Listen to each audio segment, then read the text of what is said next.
Ulitin ko lang po yung sinabi ko kanina, yung message ko po para kay Nana. Today, we honor the life of my mom. She was a truly amazing woman who was the kindest and most loving person in the world. I can honestly say that she was my best friend, and to try and to justice write her in the short eulogy will be impossible. She dedicated her life to family and making sure we were supported in whatever we did, and we never felt anything other than love. She sacrificed more than I've ever known, and even when she was putting everyone else before herself, she still made time to listen to all of our problems. Everyone who was fortunate enough to know her was in awe of everything she became. And the warmth and happiness she brought to us cannot be overstated.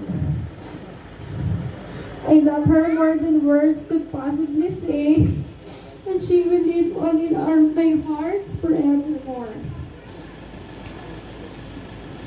My mom could be a lawyer. She loves to argue too, but don't debate with her. The loser will definitely be you.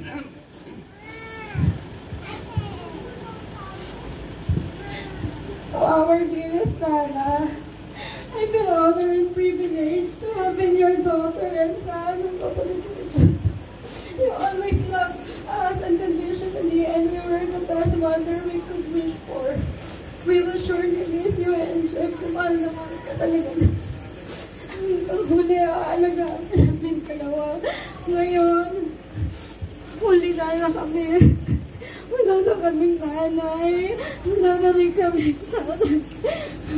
Nagpapasalamat ako sa mga kapatid ng nanay ko, sa mga kaibigan niya, sa apostolat na panalangin, sa kamag-anak, sa apo. Lahat po na nandito ngayon. Yung 72 years of life ng Nana, naging worth it. Naramdaman niya maging masaya, malungkot.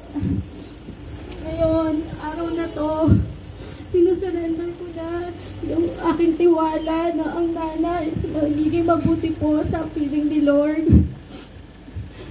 Ngayon, yung pighati namin, magiging kasiyahan na dahil alam namin na mapupunta na siya sa taas, na tinanggap niya na si Lord ng buong puso, nagpapatawad at pinatawad ng lahat ng nandito.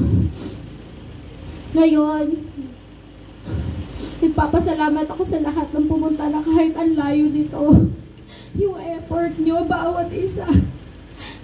Simula sa paglilinis, sa pagliligpit, sa pagluluto, sa pagbibigay ng pera mula nung may sakit ang Nana hanggang gumaling, nagkasakit. Hindi po biro, December pa lang, every month na-admit na po kasi siya. Ngayon, nung huling buhay niya, pinagdesisyonan ko pa rin ituloy kahit nakikita ko nahihirapan na siya kasi sabi niya ayaw niya pang mamatay.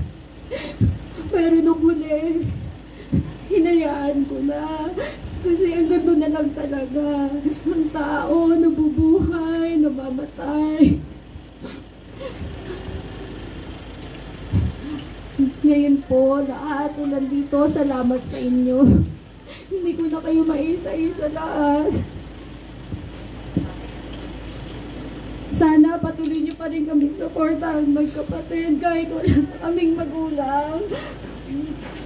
Kailanganin namin yung suporta niyo hanggang huli.